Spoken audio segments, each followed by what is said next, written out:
The 10th goal, പത്താമത്തെ ഗോളാണ് the ജന്മ goals. ജന്മ ഗോൾ എന്ന് പറഞ്ഞാൽ നമ്മൾ ഭൂമിയിൽ ഒരു ജന്മം എടുത്ത് ഇവിടെ വന്നു, കുറച്ച് കഴിയുമ്പോൾ നമ്മൾ ഇവിടുന്ന് പോകും.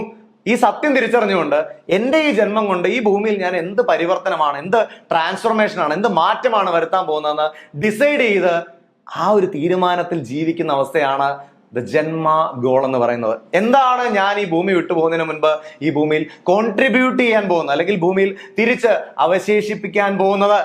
ഈ ചിന്തയാണ് ജന്മ ഗോൾ എന്ന് പറയുന്നത്. ലൈഫിന്റെ പർപ്പസിനൊരു ക്ലാരിറ്റി ഉണ്ടാക്കുകയാണ്. ഇവിടെ നമുക്ക് കിട്ടുന്ന ഓരോ വേദനയിലും നമ്മൾ ആ പർപ്പസ് നടപ്പിലാക്കാനുള്ള മനസ്സിലായതുകൊണ്ട് നമുക്ക് ഒരു ബുദ്ധിമുട്ടായിട്ട് തോന്നില്ല. നമ്മുടെ കരുത്ത് കൂട്ടാൻ മാത്രമേ ജീവിതത്തിൽ വരുന്ന ഓരോ വേദനകളും നമ്മളെ സഹായിക്കുകയുള്ളൂ. ലോകത്തിന് കൊടുക്കാൻ വരുന്ന കോൺട്രിബ്യൂഷൻ എന്താണ്?